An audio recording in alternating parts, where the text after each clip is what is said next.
Bino boza bapandisango. Boza bana mikete. Mboka etambolaka na mibeko. Boyebi yango ki professeur Bati azalaki président ya Sénat ya bureau définitif. Aouti kosala démission na ye parce qu'il a opté pour l'Assemblée nationale. A opté pour le bureau de l'Assemblée nationale, pour opter pour l'Assemblée nationale, à cela qui remise, je parle bien de la remise, il y a bien un véhicule, où il y a Sénat, la présence, il y a secrétaire général.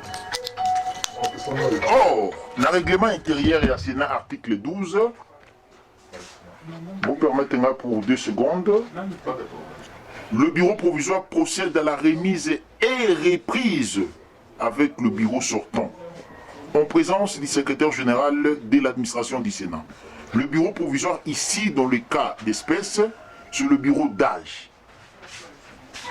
Et le bureau sortant, c'est l'actuel bureau géré par le professeur Modeste Batul Kobo, conjointement avec tous les membres du bureau du Sénat. C'est-à-dire, lui, le président, plus le summum, ça fait 7. Ils vont faire la remise et reprise. Et ils vont signer le PV de la remise et reprise avec le bureau provisoire, en présence du secrétaire général du Sénat.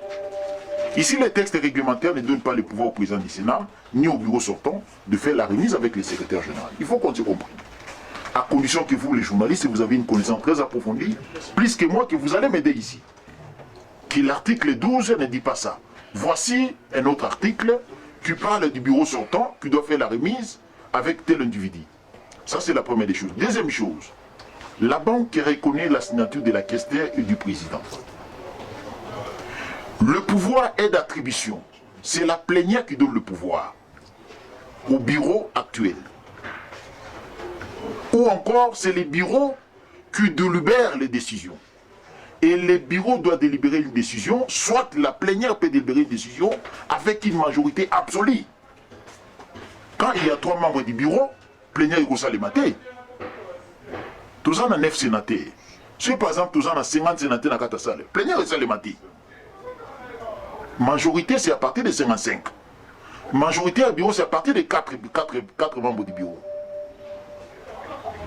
Et là, dans les cas d'espèce, ou dans les cas sous examen, l'honorable Sangouma est celle, avec la dame opposante ici, la rapporteure adjointe, n'est-ce pas? Ils sont à D. Donc ils ne sont pas majoritaires.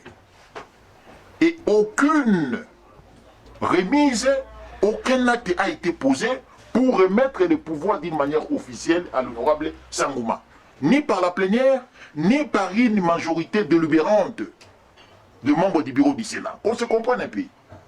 Ici, je ne vous apprends pas, c'est ma connaissance, au regard des textes réglementaires qui régissent la Chambre haute du Sénat. Pour me dire, l'honorable Sangouma a fait la remise avec qui pour user du pouvoir de la gestion de la Chambre haute? Il a signé les procès verbal avec qui pour user du pouvoir de la Chambre haute?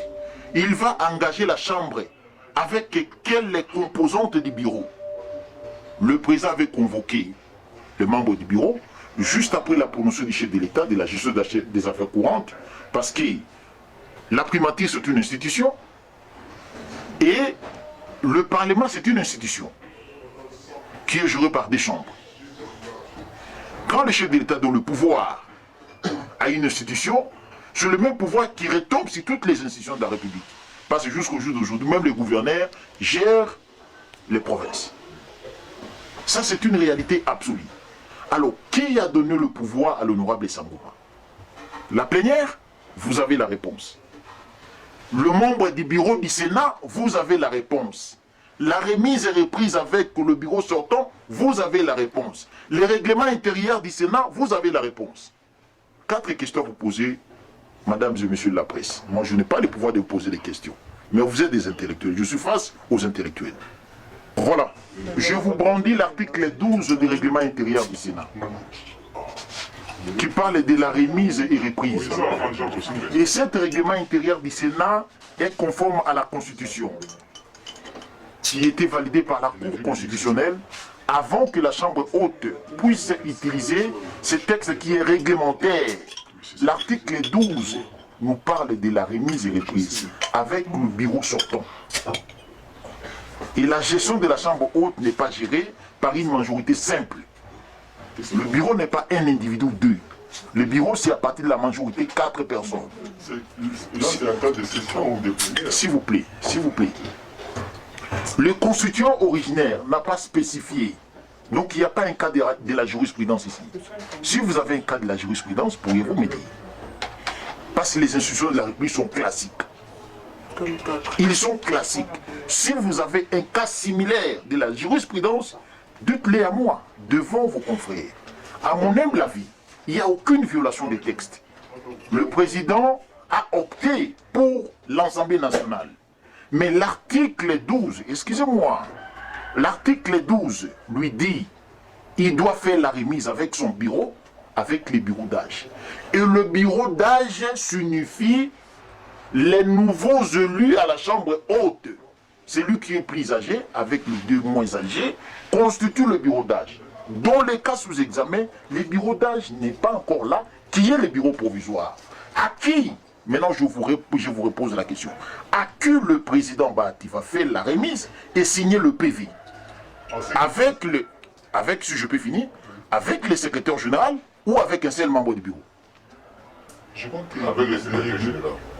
Pourriez-vous me montrer l'article qui donne le pouvoir au bureau sortant de signer, de faire la remise et reprise avec le secrétaire général du Sénat? Ici, réfléchissons comme intellectuels et journalistes. Je ne suis pas face aux mineurs. Le président Bahati a-t-il fait la remise et reprise avec... Oui ou non? Oui ou non? Voilà, On se voilà, pose la question. voilà. Merci beaucoup pour la question. Là, je me disais que je suis face aux intellectuels. Le professeur Modeste Bahati Lukwebo n'a signé aucun procès verbal de la remise et reprise donnant le pouvoir absolu du bureau du Sénat à un seul membre du Sénat. Parce que les règlements intérieurs ne donnent pas ce pouvoir aux membres du bureau du Sénat. Mais au nom de qui? Il s'agit. Au moment qu'il y a un premier vice, mais comment le deuxième vice, ça n'a pas avoir du pouvoir? Voilà, voilà, je voulais dire ceci. Le professeur a fait la démission pour respecter les exigences de l'incompatibilité des deux postes. Le professeur a fait la remise de biens au secrétaire général juste après les remerciements de la délégation syndicale qui représente l'administration du Sénat. Il a fait la remise de biens. Si, excusez-moi mon frère, si vous avez un PV, un procès verbal de l'ensemble des membres du bureau, au regard de l'article 12 du règlement intérieur du Sénat, ici restons dans le texte. Ne nous embrouillons pas. Je voulais rester dans le texte. Si vous avez un procès verbal de la remise et reprise, au regard de l'article 12 du règlement intérieur du Sénat, que le bureau sortant fait la remise avec un individu, cet individu sera revêtu du pouvoir de la gestion de la chambre haute. Mais si vous n'avez pas les procès verbal de la remise et reprise de l'ensemble des membres du bureau vis-à-vis d'un individu, de notre bureau, excusez-moi pour les lapsus, alors c'est sur base de quel pouvoir que vous serez revêtu d'appeler à gérer l'institution Sénat? Donc ma conclusion sera n'existe pas. Non, mais ça c'est une montage, une démagogie à outrance. Voilà pourquoi, si je vous ai appelé, c'est parce que la consommation du mensonge politique, en politique, c'est un aspect purement, je ne sais même pas les termes que je peux utiliser. Yo au petit message. Plus de 10 000 personnes bataillent, on va multiplier comme 1 million de personnes. Le mensonge les a consommés. Maintenant, on a repris sa droit de réponse après une semaine, et vous a déjà trop tard. Bien sûr. Bon, je voulais... Vous pouvez donner la parole aux camarades pour conclure? Donnons la parole aux camarades pour conclure. Comme ça, je vous donne quelques lignes. Moi, je crois que... Quelle est la conséquence juridique d'une démission du président? Vous êtes après de dire que vous êtes juriste là. Voilà. La conséquence... Ce qui est sûr. La conséquence juridique, excusez-moi, la conséquence juridique de la démission du président du Sénat, il n'a plus le pouvoir tel qu'il avait d'engager avec toutes les attributions. Non, avec, je parle bien, toutes les attributions. En ce moment, il ne peut pas signer une décision engageant le membre de l'administration. Il ne peut pas signer une décision de la suspension. Il ne peut pas signer n'importe quelle décision. Non, il n'a pas cette qualité. Il assume des affaires courantes. Il assume des affaires courantes. Il a des attributions, il a les pouvoirs limités. Par exemple, moi sénateur, moi déjà j'avais dans tout le monde. Chester à Sénazali, président Sénazali, il faut pas foutre dans moi les janvier. Il faut foutre à Bango. Azan a pouvoir en a Kouzombongo. Oh, mission à étranger, Azan est sur pouvoir en a dit. Vous comprenez? C'est une situation claire par rapport à remise au plaisir à Salavas. On n'a pas expliqué déjà. Le professeur Modeste Bahati Lukwebo, qu'on se comprenne. Qu'on se comprenne. Le professeur Modeste Bahati Lukwebo a fait la remise de biens qui lui a été attribué auprès du secrétaire général. Le véhicule lui a été attribué au Sénat, comme président du Sénat. Il a remis ce véhicule juste après sa démission pour éviter l'incompatibilité.